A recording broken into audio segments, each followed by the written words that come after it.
believe we're actually doing this. Yeah. Hello, everybody. I hope you're having a very happy holidays.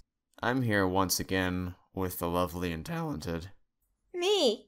for the finale of our Toy Story commentary quadrilogy, where today we're going to be watching Toy Story 4. So, before we jump into this dumpster fire, what is the extent of your knowledge about this movie? What trailers have you seen? How much do you know about what happens? Have you seen any videos about it? Have you been in any conversations about it? What information are you going into this movie with? I think I watched Did I watch a full review of it? I think I watched a review of it, and I remember whoever was doing it was kind of just like, yeah, exists. End of story. Moving on. Do you know any story details or anything? Yes, I know the general plot. Yes. I say general. When I say general, I mean I know the very broad strokes of this plot. Alright. You all know my relationship with this film. I hate it with a fiery passion. I believe the way I described it in my series is that I said I absolutely despise Toy Story 4 with the burning intensity of 1,000 supernova explosions. But you know, I've heard a lot about it. I was not at all optimistic for this movie. I said from day one that this was going to be a disaster and totally unnecessary after the perfect ending of Toy Story 3. But even with all of that, I was willing to give it a chance, and if nothing else, I might at least get some superficial enjoyment out of seeing characters from my childhood up on the big screen one last time. And who knows, I thought maybe there was even a chance they could surprise me.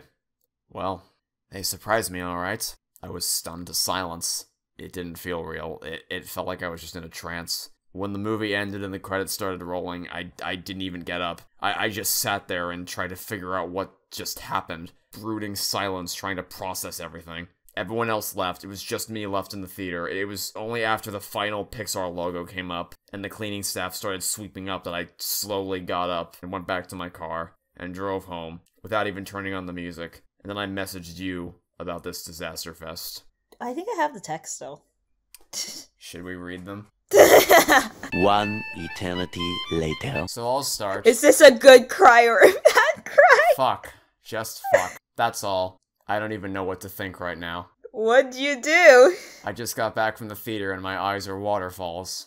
Is this a good cry or a bad cry? Bad cry. Very, very bad cry. I was crying of sadness because I had to watch these characters I love say goodbye to each other. But why? Well, I was also crying out of anger because God Almighty, is this a portrayal of Woody's character. So you're feeling conflicted emotions. Oh, just a tad. Sounds like more than a tad. Maybe a smidge more.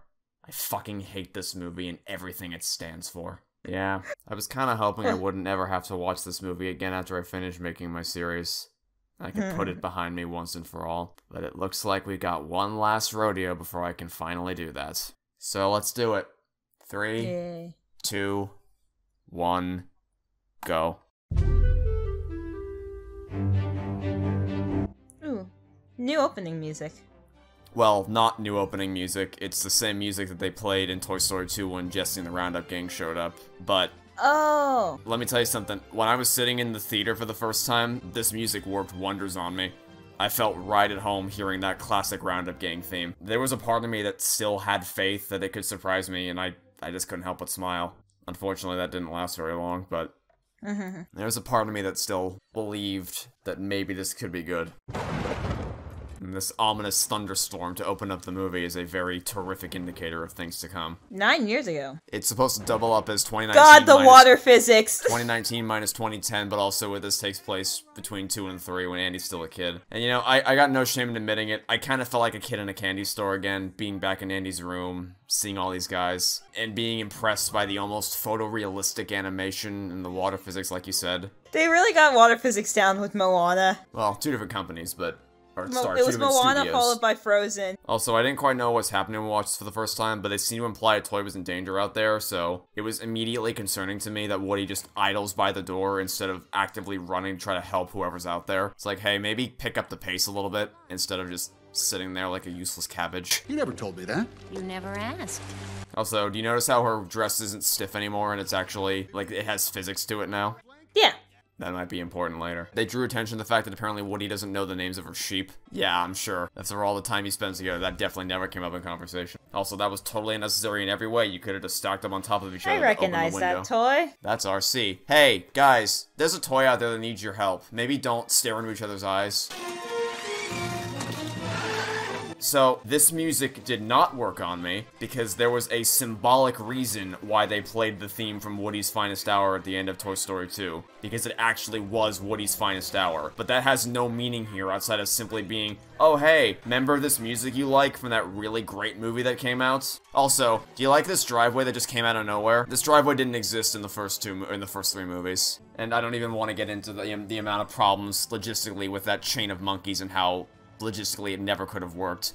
Just to name one, they showed it being 3 feet long, but it still only sprung Woody forward like an inch or 2. Also, no one in that room is at all concerned with the fact that the window's still closed. Like, look, no one thinks that's suspicious that Slinky's dangling outside the window. No one thought that was suspicious at all. You can't go. What's best for Andy is Woody, I'm not Andy's toy. Wow, that's literally irrelevant given how often he plays with you. And you know what else is Molly's toy? Mrs. Potato Head. She was Molly's birthday present, but he still played with her. I love how she has no concern at all for saying goodbye to her friends. She only says goodbye to Woody because he went out of his way to come down here. And I hate that Woody even considered for even a second going with Bo Peep. Like, look at that. He's climbing into the goddamn box. Who are you? Remember Toy Story 2 that was all about how he realized that being with the kid is way more important and that Andy still needs him?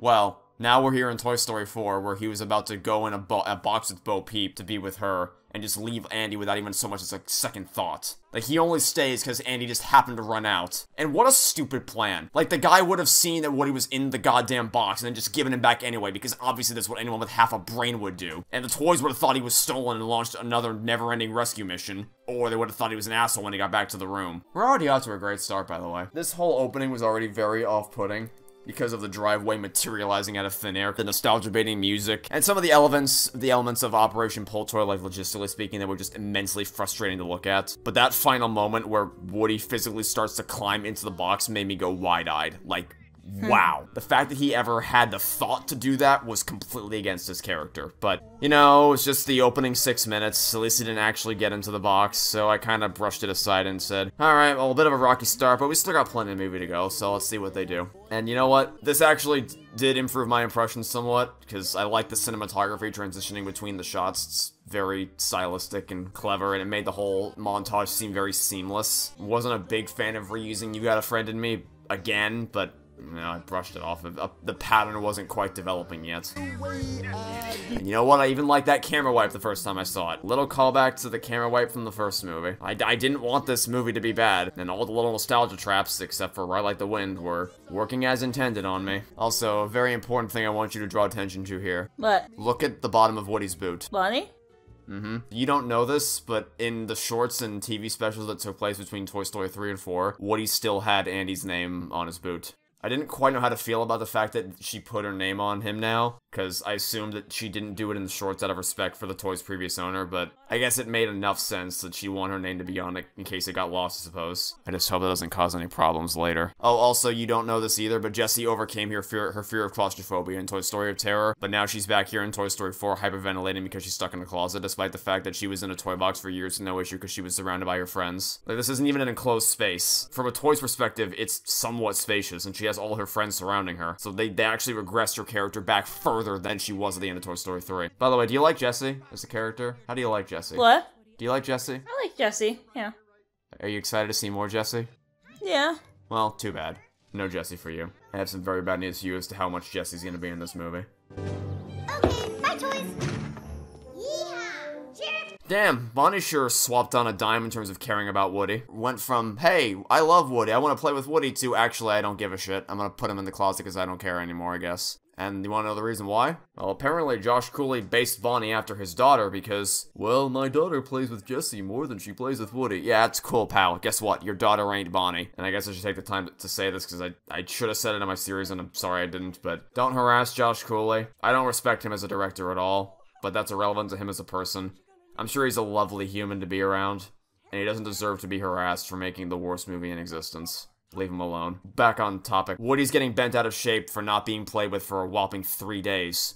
Oh boy howdy. Hey, remember when Woody overcame his insecurities about not being played with in the first movie? Yeah. Well, none of that anymore. Now he's feeling the big sad because Bonnie doesn't play with him. For a whole 3 days. Oh, thanks, Jesse. We're here for you, buddy. This is some subtle foreshadowing to the fact that Buzz and Jesse are going to pretend to be important in small doses, but could ultimately be taken out of the movie entirely. Woody, can't you see I'm threatening everyone? Go back to the closet. Yeah, I know. You remember Dolly, don't you? Condescending and rude to people rather than the welcoming and kind-hearted leader of Bonnie's room from Toy Story 3. Sorry, Woody, I hate to sound like a broken record, but Bonnie's not Andy. No. Wow, I sure don't give a shit, Dolly. That doesn't mean anything after seeing how Bonnie behaved. Bonnie's and Andy doesn't change the fact that Woody could clearly see how scared she was about going to kindergarten. So remember how I said the most irresponsible parent award goes to Andy's mom in the first movie? Yeah. Well, I'm giving the award for worst parents in the world to Bonnie's parents. Why? Because they see their daughter crying and make no effort to console her whatsoever. They clearly... Oh, Woody's gone. They should have seen that she was distraught about going to kindergarten, made some effort to calm her down and ease her nerves, but they're like, nah, let's go to kindergarten. Don't forget your backpack. Don't forget your backpack. I'm already regretting this. My name is Miss Wendy. Hi, my name is Miss Wendy. I'm a terrible teacher. This is how they had me dropped off at kindergarten as a child. Then again, my sister cried more than I did.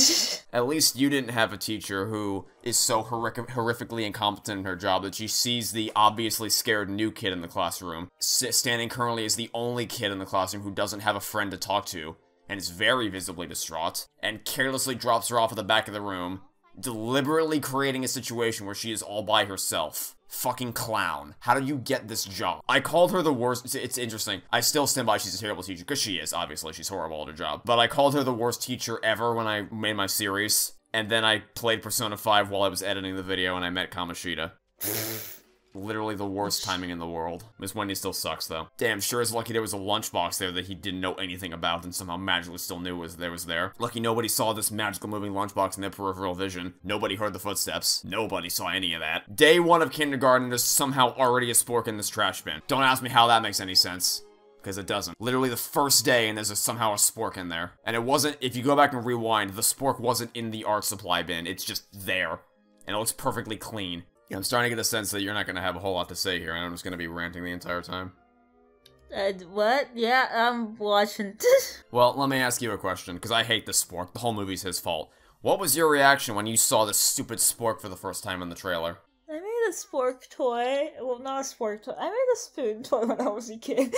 Well, my immediate thought was, that's gonna raise some very alarming questions about sentience. Meet Bonnie's dad, the first major father character in the Toy Story series, and also quite possibly the most incompetent human being on the planet. And they said I shouldn't go to school with Bonnie.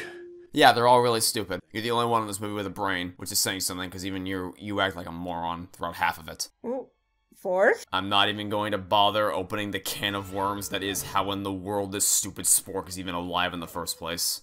Existential crisis incoming. The director's commentary for this movie is a joke. The directors literally just joke about how they have no idea how to explain why the hell Forkface is alive. They say a bunch of, maybe it's this, maybe it's that. What if Bonnie played with a rock? Would the rock come to life? Who knows? It's like, what? How do you not know? This is your job to write this shit. Come on out, that's it. At least he's nice about it. It's like a baby. I love how all the toys are so shocked at this, as implying that Andy somehow never made an arts and crafts project at any point in his life that came to life. Maybe he did and they didn't come to life, but that begs the question of why does this one come to life and those didn't? And the answer, of course, is they have no fucking idea, because nobody thought about anything when they wrote this movie. I have a question.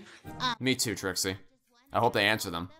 Oh, wait. Why does he want to go to the trash? Because he was made from trash. Really?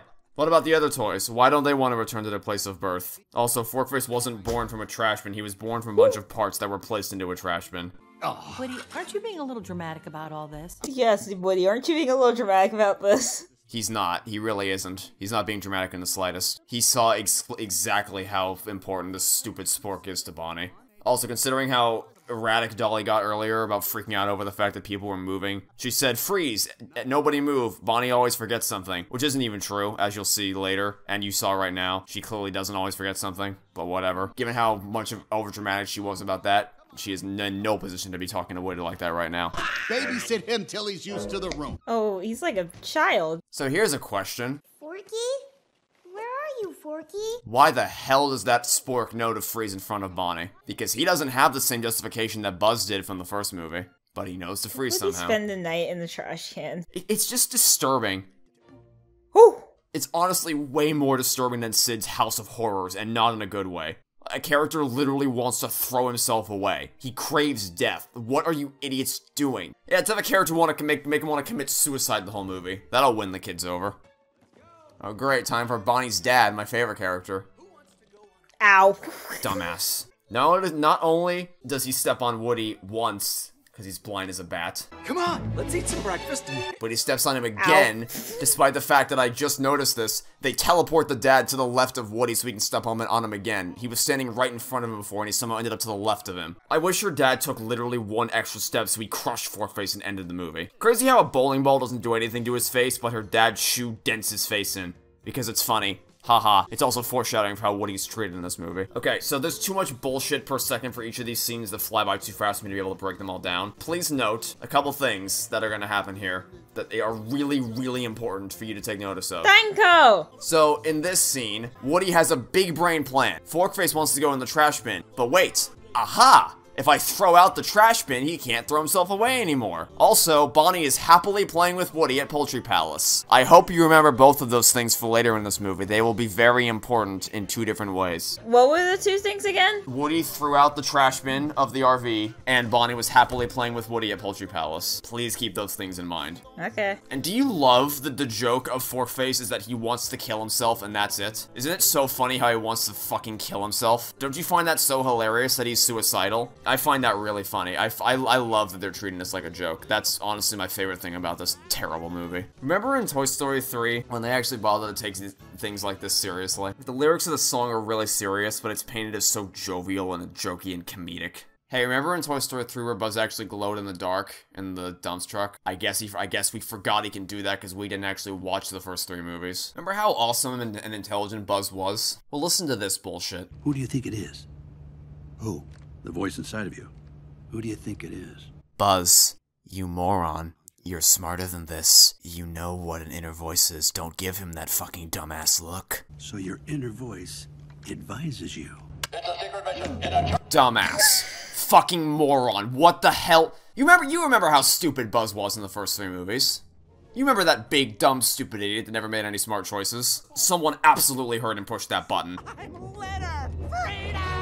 Hey, Woody, maybe you shouldn't have thrown out the trash bin in the RV, because so long as that trash bin is in the RV, he has a guaranteed bin inside to jump into that you can control. If there is no longer a trash bin in the RV, that's gonna motivate Forkface to go elsewhere and make trying to keep him in Bonnie's hands really difficult. You colossal moron. Why was my window open? God, no one thinks about anything that happens in this movie. They're all so stupid.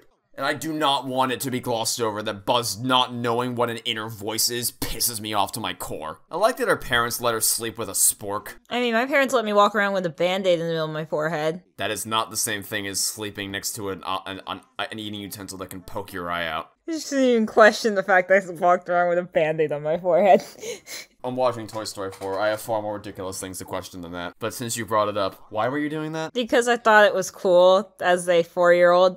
Alright then. Woody just did a Freudian slip and said Andy's name instead of Bonnie's name, despite the fact that 5 seconds ago he still knew to use Bonnie's name. He's never made that mistake before, and yet this mistake is still gonna define the ending of this movie. So he thought Andy's room was a planet? Wow, that is messed up. Right! Ha ha ha! Buzz was stupid! He was a big, dumb, stupid idiot, and you're an idiot for liking him. Please laugh at how much of a moron he used to be for thinking that Andy's room was a planet. Please, I beg of you, believe me, he was never a smart character. We really need you to believe he was never a smart character for about 10 minutes from now. Just feeling Useless? Yeah, Your purpose fulfilled? exactly. No, Woody. Literally yesterday, you created Forkface, which is the only reason Bonnie made it through kindergarten without crying her eyes out. And she literally played with you earlier today when you stopped at Poultry Palace. That's how Bonnie feels when she's with you. She does?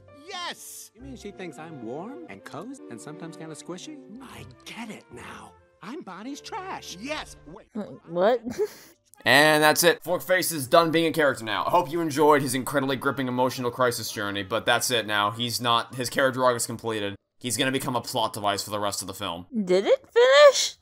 It did. I'm not lying. I'm not trying to mislead you or lie to you. He literally doesn't get any more development for the rest of this movie. He just becomes a plot I know device. that antique shop. Remember Buzz's emotional journey in Toy Story and how it took almost the whole movie? Nah, it's much better to do it in 10 minutes, 2 of which was a song, and through only 2 more minutes, he was actually allowed to say more than 1 word at a time. It's way better than that. Also, how lucky is it that Bonnie's parents took her on a road trip to the one place in the world where Bo Peep was donated to? Those lights shouldn't be projected downward. That doesn't make any sense for them to be projecting downward onto the floor. At Woody's height, from that angle, he shouldn't even think anything was amiss with those lights. You'd only be able to tell that even remotely resembled the pattern of Bo's lamp if you were from a top-down perspective. From Woody's height, it wouldn't look anything...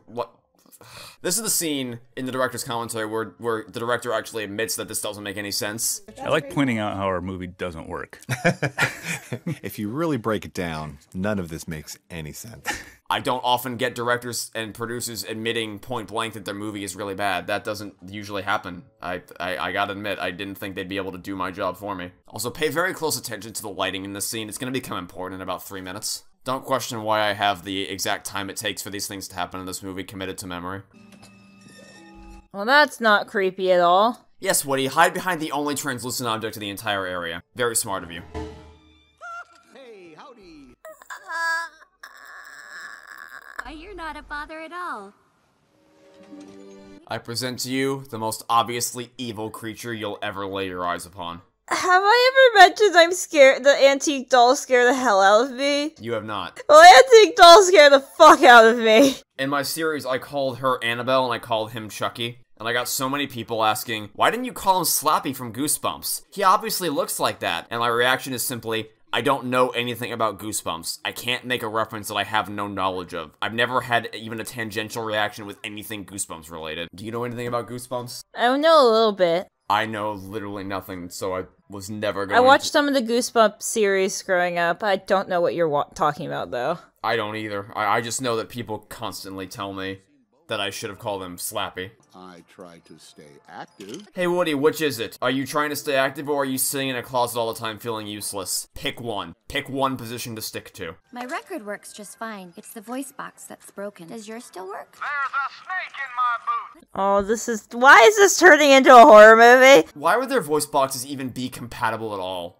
Also, watch closely here. Watch very closely here. It's been pitch black in this store for this entire scene, with absolutely no changes in the lighting whatsoever. It's still dark, still a very dimly lit scene, because obviously they're going for a very horror atmosphere here. The only lights come from the lamps, and then all of a sudden, for absolutely no reason at all, we go from very pitch black dark to daytime. You can't do that, movie. You can't cheat like that. Oh, this is another one the director admitted to, by the way. They admitted that they cheated and they cut from 4 a.m. to 8 a.m. Like, they didn't even try. And the reason why they did that is because they needed to have it be 8 a.m. so that the kid could walk into the store and accidentally give Woody the chance he needs to escape. But they also needed them to arrive at 4 a.m. so that they could actually see the lamp reflecting onto the ground, because obviously at morning time, you wouldn't be able to see the lamp on the ground because it'd be too bright. Rather than having them arrive later and just rewrite it so that the lamp lights aren't what draws Woody's attention, they wanted to have their cake and eat it too by having it at 4 a.m. and then just teleporting them ahead to 8 a.m. without even bothering to try to figure out a way to make it make sense. Also, I guess the dolls just teleported out of the scene. I like the grandma conversation, because like, I think we mentioned this last time. This has happened to me numerous times before. Grandparents were more willing to let me get things than my parents were not willing to let me get. Why did you bother giving her a spoon?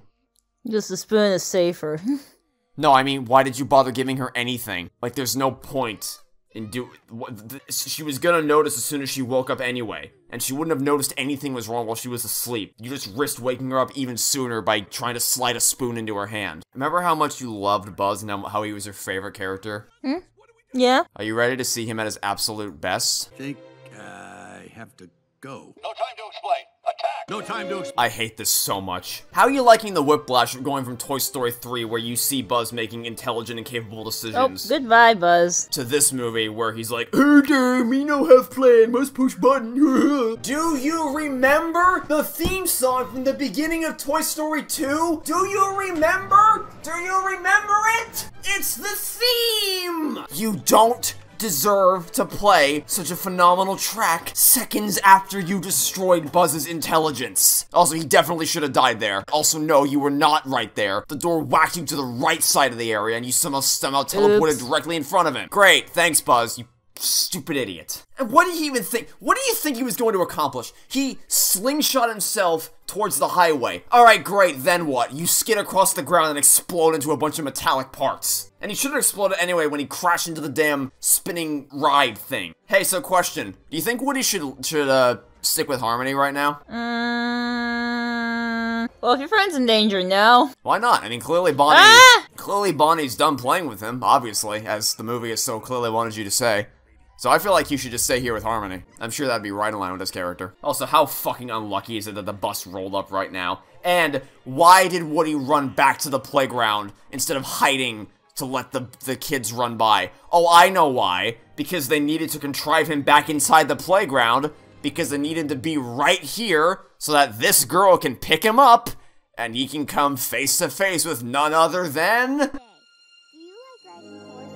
What are the odds? I can't even explain the astronomical coincidence it would have to take that not only would he arrive in her home, in her new town, but that he'd be taken to this specific playground where she lives. Yeah, that Frisbee ain't doing jack shit for you. That is not protecting you from any of those kids. You never thought I'd see you again. So, this is the part of my review where I called them emotionally constipated turtle ducks. Turtle ducks? Lost Airbender reference, Zuko, turtle ducks. I told you I was going to be referring to them as that in my series, and, well, there you go. If it isn't Bobby, Gus, Lefty? Lefty. Because Woody sucks and he doesn't know the names of her sheep. Woody's so lame. Billy Goat Gruff, that's I hate Woody. Actual sheep. Woody's a big dumb character and you shouldn't like him anymore. How long have you been out on your own? 7 fantastic years. 7? I'm too tired to explain why that 7-year thing doesn't work. The Lamp Life short that came out completely obliterates that possibility. No matter how you slice it, it doesn't make any sense that she's been on her own for 7 years. I giggle. Whoa, you didn't tell me he was a cop. Howdy, Sheriff. Remember in the first movie where Buzz was like, "Hey, look, I see your badge, local law enforcement. It's about time you got here." Well, we're doing it again. Combat Carl just heard there's a birthday party at the— You also don't know this, but in Toy Story of Terror, the Combat Carls is supposed to have deeper voices. Only if they're the full-size model, but the minifigures should not have deep voices. It's supposed to have high voices, high-pitched voices. Party to crash. All right, move out. Oh. See, it's funny because he left him hanging. Funny joke, haha. We wasted years there just sitting on the shelf collecting dust. Oh, Bo, that's awful. Some fantastic years to be on your own, Bo. Oh, kids lose toys every day. Bonnie'll get over it. No. Yes, Bo, you are exactly the type of person who would say kids lose toys every day. You didn't say in the first movie, if only you could see how much Annie misses you. You have no concept whatsoever of how important toys can be to kids. Why? That makes complete sense that you would say something like that. I don't know what you're talking about. How you holding up over there? I'm here. I'm here. I'm watching. What do you think they're setting up with this scene? Foreshadowing? No, but like specifically, we have Woody talking to Giggle McDimples about Bo's time with Molly and how important she was to Molly. And then you see, you zoom in on Bo's face and you see her kind of fondly remembering those days. What do you think we're setting up with this? Where do you think this is logically headed? I don't know. Thanks for playing. Hey, remember when Buzz ziplined out of Al's toy barn? That's the same music they played there. I hate every single goddamn time they rip tracks from the original trilogy. Like, I'm not even kidding you, 90% of this soundtrack is just an amalgamation of tracks Randy Newman already wrote. And I don't think it's because he's lazy, I think it's because the writers were just, like, I don't think it was him, I think it was the writers. And they just wanted easy emotional manipulation to get your brain to remember the things you liked, even if it was subconscious. And you may not think I've highlighted enough examples here for this to be a pattern. And you're right, I haven't called out that many, but that's because if I called all of them, I would literally never get a chance to stop talking. It's constant. Operation Pull Toy, I don't even think has a single second, maybe to be fair, like maybe no more than a second or two at most, of music that isn't from a previous movie. And it's the same thing when they're in the closet, when Forkface wakes up in the RV, buzzes at the carnival, and the playground scene. Like, it actually pisses me off. Halo Infinite also reuses old tracks, but it's nowhere near as frequent. It's still majority new melodies, and when they use the old tracks, it's with significant narrative purpose. Now, I'm gonna talk about the difference between Halo Infinite and Toy Story 4 in terms of nostalgia when I eventually make my Halo Infinite video. Also, she's just creepily staring at this child. If you were Harmony and you saw this doll staring at you, what are you gonna do? Scream? I would run away as fast as possible. This is a really great way to get her to not want to play with you ever. Do you like how she's practicing tea time, despite the fact that once she enters toy mode, she literally loses her volition when she's being played? Like, she wouldn't be able to use anything she learned from practicing tea time because she won't be able to move at all. And what are the odds that the girl in this book just happens to look exactly like Harmony? About our friend Woody. I want to know everything. Oh, here we go.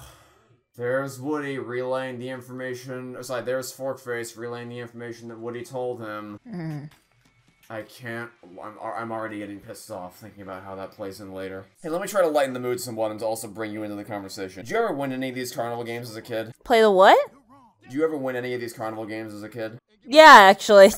Oh my god, you beat the impossible odds. I have a stuffed toy from the cut the rope games up in my room actually that I won at a carnival game. I named it Booger. I don't remember what it was, but I did actually win one game. What I won from it was a cute little yellow stuffed bear named Barry. And I also won a claw game and gave for my cousin and gave her a toy, and she looked so happy. And I actually ended up donating that bear to that elementary school drive that you and your nameless friend always did in high school. Yeah. Get out of here.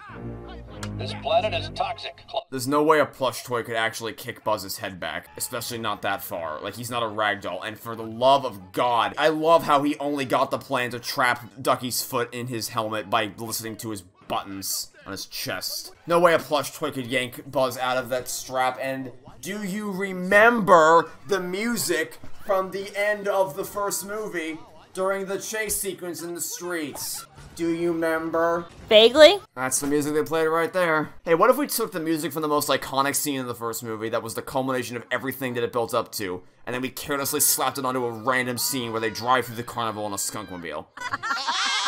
I'm fine. Ah ha ha ha ha, she lost her arm, such funny many, wow. Remember how this was a big deal in Toy Story 2 when Woody lost his arm and it was treated very seriously? Yeah, well, now it's just a big old joke. Because everything's a joke in this movie. Do you also remember how his arm didn't actually work when it was detached and it had to be stitched back in again in order for him to have control of it? What? What'd you say? Nothing, never mind. Now apparently taping it on is all it takes. Didn't Woody's arm get taped back on? No, it got stitched back together, that's what I just said. I meant later. Never mind, actually. By the way, I wish I put this in my series, but Josh Cooley said, having Bo's arm break off is a great gag and just kind of shows that she's cool with being broken and that she's lived a life and fixed herself, where Woody has always been kind of a, don't break me. Yes, how whiny and sad it is that a toy is concerned about their limbs being ripped off. How pathetic that must be. Also, look, it's the trailer shot. The one that we put in all the trailers to show off how pretty our movie is. Woohoo. Don't know how the hell nobody sees any of this shit. No one sees the tents bouncing. No one sees the shadows. No one saw Woody almost fall down. And they're definitely not going to cross the street. They can't bounce from that all the way across the street. But somehow they're gonna get across on top of the truck, and wow, good thing Buzz just happened to look up at that exact time. Also, if you go back to the previous shot, you'll see that the truck is not actually as tall as the roof. They made it look like they seamlessly jumped from the roof of the truck onto the roof of the building, but hopefully you didn't notice that. This is not a good movie to watch when you're tired. Oh, hi, Buzz! Yeah, I hate to make it to you, Bo, but I know you forgot what happened in the first movie, but I'm sorry. Oh, bye, Buzz. You two weren't moving buddies. He literally flew to Andy's house with Woody. I love that Woody just doesn't give a shit that Buzz is being beaten up by two plush abominations. Look at all these characters I love so much. Look at Jesse. Remember Jesse? I remember Jesse. Oh, look, Ham, Rex, Potato Head, Slinky Dog. Look at all these characters that are stuck in a fucking RV for the whole movie. You could frame Dad for a crime so he goes to jail. What the fuck is that suggestion? Buttercup really wants the dad to go to jail for some reason. Okay, do you know how strong car tires are? We're not going anywhere. if you get my point. Oh, yeah, a nail would do that. A nail, it would take a lot more than a toy pushing a nail into a tire to pop it. Well, you don't really need to just pop it, you just gotta depressurize it. Which would require puncturing the tire. To be able to penetrate a tire with a nail. I don't think most humans could do that if you were just, even if you put it against your palm and push as hard as you could, I don't think you could do it. A toy definitely could not do it. How long do you think a single pop tire is going to delay them? Just off the top of your head. How long do you think it's going to take them to get that fixed? Depends if you have the supplies to fix it. Well, they definitely have one spare tire in the thing. And also depends if you know how to fix a tire. Or replace a tire. I don't know how to replace a tire. And that's why you call it roadside assistance. Also, this rescue plan is so cosmically stupid in every possible way it actually hurts my brain to think about, but we'll get to that in a second. Is that how we look on the inside? Yes, Bo, let's jump straight across into the direct line of sight of the dummies. That makes perfect sense. Pay close attention here. Bonnie has her backpack when she walks into the store. Also, Buzz abandons Woody right now. Yeah, Woody's charging headfirst into the lion's den, and Buzz is certainly the type of character to run away and leave him behind. With no playtime? Yeah, he told me himself. He's useless. Shut up, he's not useless. You're brushing her hair with the backside of the brush. He's a bit stupid. You're not one to call people useless. Also, Bonnie lost her backpack somehow. Don't know how that happened, but I guess she lost it. You're dead. You shatter when you hit the ground. You're a porcelain doll. You absolutely shatter when you hit the ground. Man, I love incompetent antagonistic forces that the heroes can effortlessly steamroll their way through. Hey, Bo, since we know you can control your sheep in Toy Story 2, how about you just tell the sheep to let go of his ass?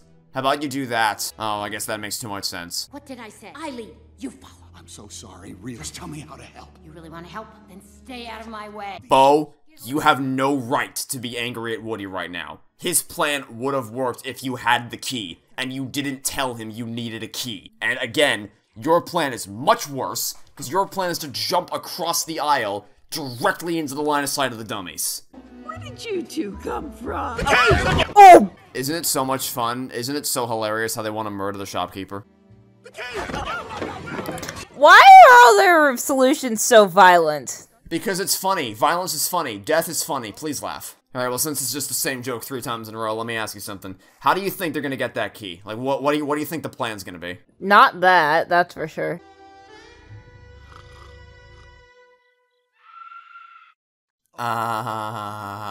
Death, murder, funny. What is wrong with that? We just gave you 3 brilliant ideas. 3 stupid ideas. So you know those hypothetical who would win in a fight, Iron Man versus Batman type questions people ask?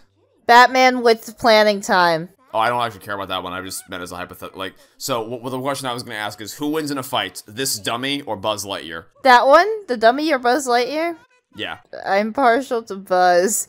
Well, yeah, of course, because Buzz Lightyear's an action figure, and the ventriloquist dummy doesn't have control of his limbs properly. I would say, though, like, just weight-wise, I would also be willing to put money on the dummy. Well, it doesn't really matter how heavy you are when you can't control your... In a tug-of-war battle, you need control of your limbs to be able to grasp onto a tug-of-war, like a rope. What are we doing? Shh.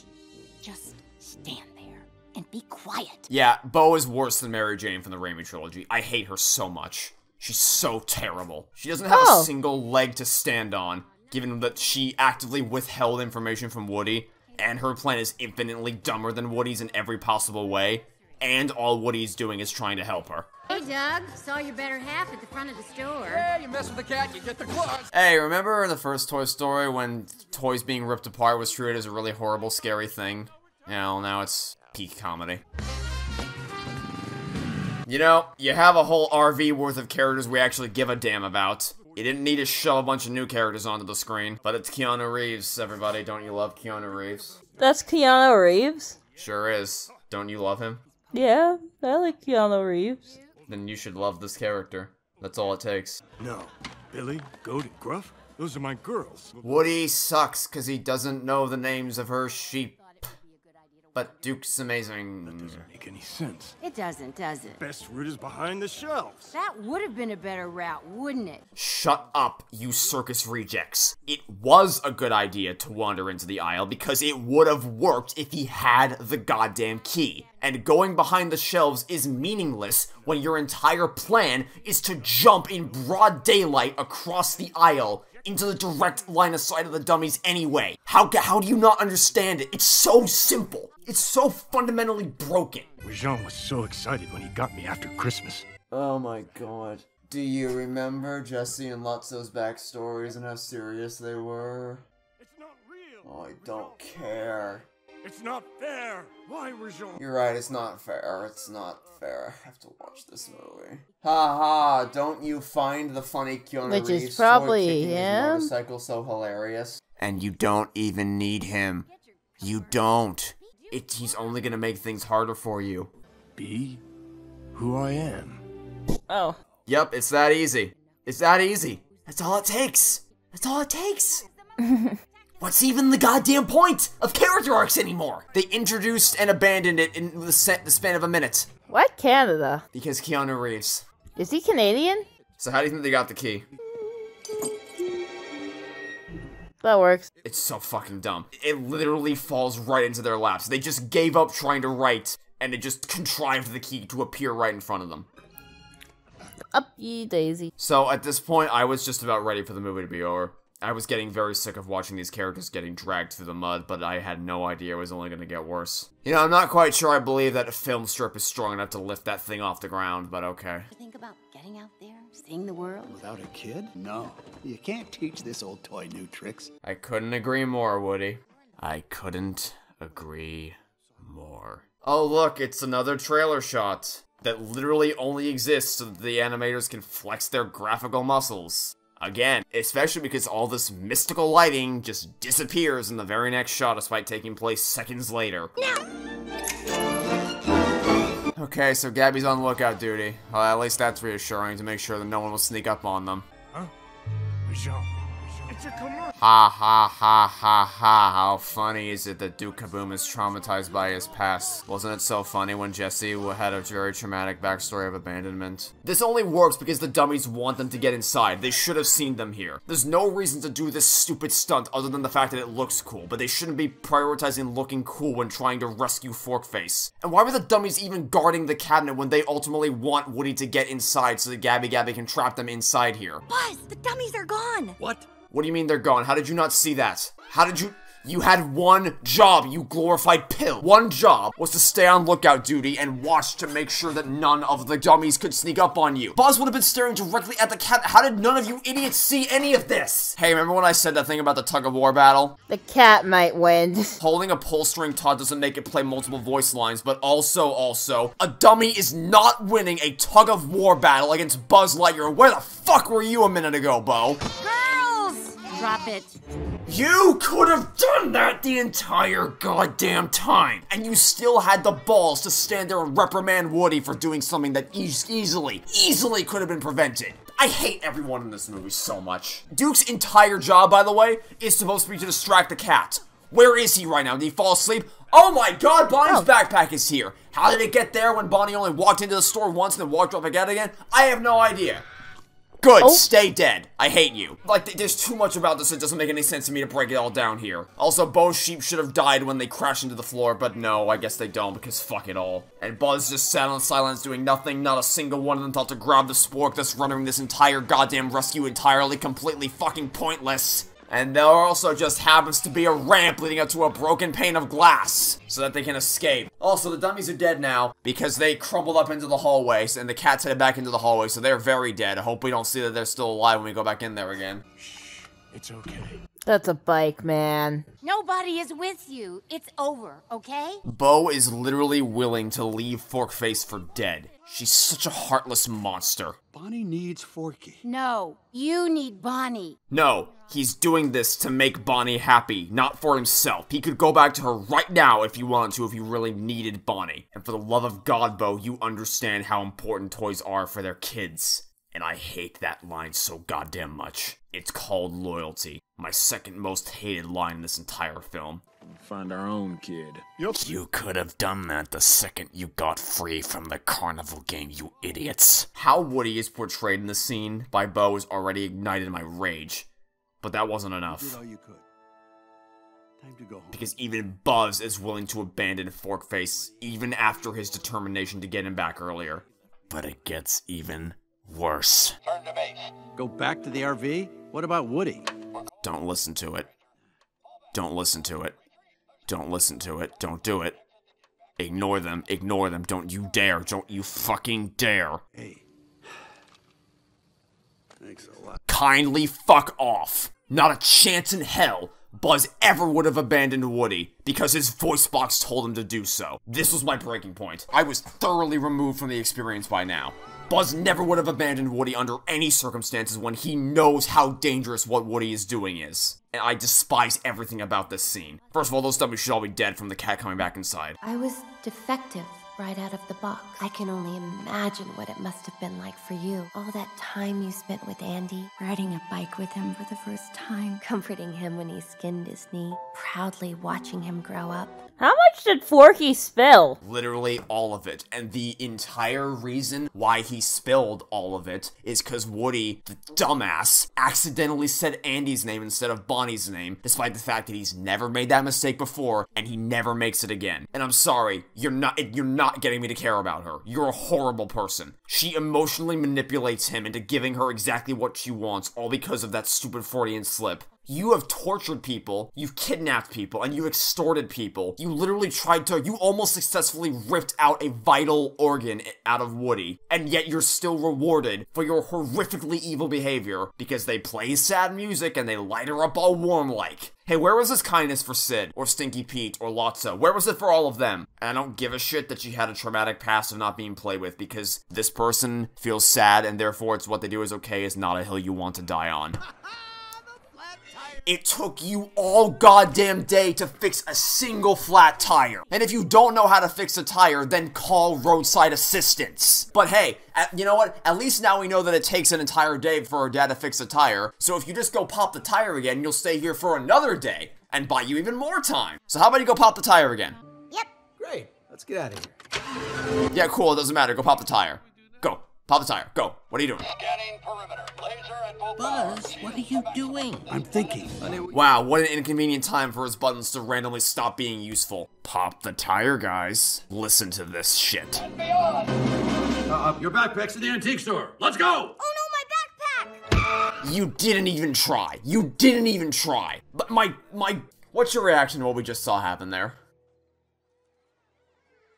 Good talk. My jaw hit the floor when this happened in the theater. Like, I could not believe I actually saw this happen. I had to do a double take. This part of the movie is such a rapid-fire PowerPoint presentation of just outrageous lunacy. From the moment that you have the battle for Forkface, all the way to the alley scene, to the Gabby scene, to this crap. They ripped me out of the movie like 4 different times in less than 10 minutes. And another thing, Woody asked you for help on your mark, and he treats you like that? Shut up. He was polite and cordial and respectful until you snapped at him, and even then he was tame. And he does not only care about himself, the whole movie is only happening because he's trying to save another toy to make a child happy. How can you not understand such an embarrassingly simple concept? That cat should have swallowed you whole. Toys can apparently fix a flat tire faster than humans can. Great. Puppets are so terrifying. All my dreams are coming true because of you. Thank you. I'm supposed to sit here and watch her be happy at Woody giving her his voice box, but I was just stewing. Why should I care about you at all? He is terrifying. Yeah, he is. How the hell did Bonnie's backpack get there? When we know for sure it was on the red carpet next to the cabinet before. How did it get here? There's Harmony. Wow, cool, I literally don't give a shit. Woody does not have time to watch Gabby get her happily ever after. If you really want to watch her, for some reason, that backpack has a window inside you can watch through. No, Woody, what are you doing? Woody, what are you doing? You don't have time for this! You can take it home if you want. Absolutely, it's insane to me that they expect you to feel even remotely sad for her after all she's done when she's abandoned by Harmony. It blows my mind that they expect you to feel any trace of emotion about her, other than rage. Tell Buzz to get the RV to the merry-go-round. What is a merry-go-round? The spinny ride with lights and horse. You mean a carousel? Yes, yeah, carousel. He knows what a carousel is, but not a merry-go-round. How? What's the word? I don't remember the word for it. Alright then. She doesn't deserve this from you. There are plenty of kids out there, and one of them is named Bonnie. She's waiting for you right now. She just doesn't know it yet. What if you're wrong? You sit on a shelf the rest of your life, you'll never find out. I learned that from the best. No, you didn't. Woody, you didn't learn anything from her. You already learned the whole don't sit on a shelf your whole life thing in Toy Story 2. You encouraged Jessie and Bullseye to go find a new kid with Andy. This isn't new for you. And Bo wasn't here for Gabby's emotional manipulation scene. Why is she forgiving her? Okay, I've asked you a lot of questions so far, but this is the one I'm dying to hear the answer for. How the hell are these toys gonna turn this RV around? A bit of clever trickery.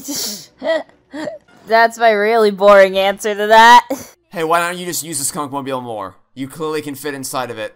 And if you can, then just send you guys to the carousel in waves. How much power do my headphones have? 5%. That's wonderful. It'll make it through the end. Right. What? Right. Right turn ahead. Huh.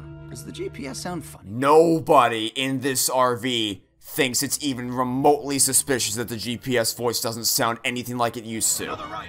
Right. Take another right. Turn right! No, turn right! Ah, yes, because that's a normal reaction to your GPS screaming at you erratically from the floor and not from where the GPS actually is. That makes complete sense. Don't even know how Buzz got up there to open up the sunroof without anyone raising an eyebrow, when obviously it would get a lot louder when you're blasting down the highway and the window suddenly opens up, or the sunroof. Also, this is absolutely not the fastest way to the carousel. You had to climb all the way up here, and you also had to find the string that's attached to Duke's motorcycle, and you had to wait for the right time to jump when the carousel was actually aligned properly for you to be able to do so. The skunkmobile was just objectively the fastest way to the carousel, not this shit. And nobody sees him jumping despite the fact there are fireworks right now, when obviously they would be looking up toward the sky to see. I hate this movie so much.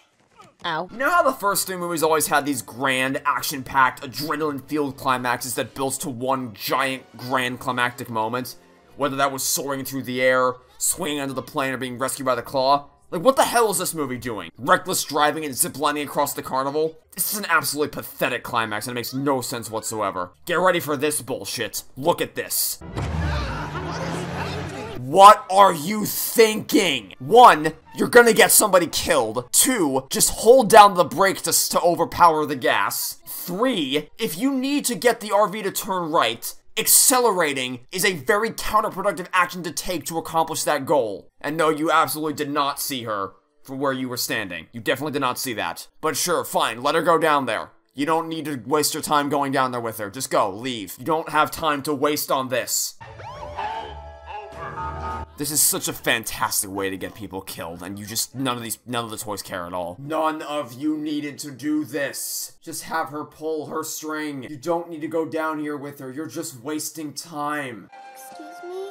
Can you help us? Oh, honey, what's wrong? I love that you just so happened to bump into a security guard right in front of her as soon as you walked out. Also, listen to this line right here. Find you. And then I found this doll. Fuck off. The security guard is the one who got you back to your parents, not the doll. If I was that guard, I'd be like, you little bitch. I helped you get back to your parents and you're gonna thank the stupid... I would be happy about the fact that we're 7 or 6 minutes away from the end of the movie, but I'm not, because the ending is the worst part. How are you doing this? They are steering it exactly where they need it to go, despite the fact that they only have control of that one pedal. It doesn't make any sense. Yeah, the dad should be arrested 100%. They can't prove he's not at fault, but they can prove the car isn't malfunctioning. He's going to jail. Absolutely. What the? Hey, big brain. Go to the other door. Go to the other fucking door. I will never be able to find the words to explain to you how much I hate this scene and everything it stands for. The alley scene was my breaking point in terms of my investment in this movie, but this was the point that broke me. So you mentioned that you knew the general outline of this plot, right? Yeah. Was this part of that general outline?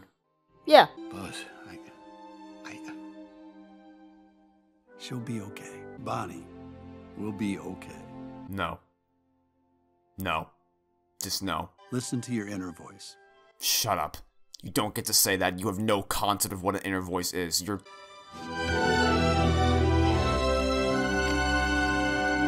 I wish I had recorded my face when this happened for the first time. I didn't know how to react. I was floored. How did you get up here? How did all of you climb up here? How did you do this? Well, I guess it's clear what he's gonna do now, so let me just say it. Woody would never leave his kid. He overcame his insecurities of not being the favorite toy in the first movie. He decided it was better to be with his kid for a finite amount of time than to live on his own immortal terms in Toy Story 2. Literally, it has a line where Buzz tells him that life's only worth living if you're being loved by a kid. He says that I'll be with Buzz Lightyear for infinity and beyond. He left in Toy Story 3 because he had Andy's permission to leave, and because he saw a better life for himself and his friends at Bonnie. And he commits to giving Bonnie that same life he helped make for Andy, armed with all the knowledge he's obtained over the years. Their lives still have meaning in her care, but he leaves without her permission, leaves despite the fact that Bonnie still clearly needs him because of the kindergarten scene. He was pivotal to her making it through that day. She clearly still needs him. She played with him in this movie, and regardless, Andy entrusted him to Bonnie. She's still his kid. And to make it all worse, not only does Buzz the one to give him permission even after all he said in Toy Story 2, but he leaves to be with a girl who treated him like absolute garbage,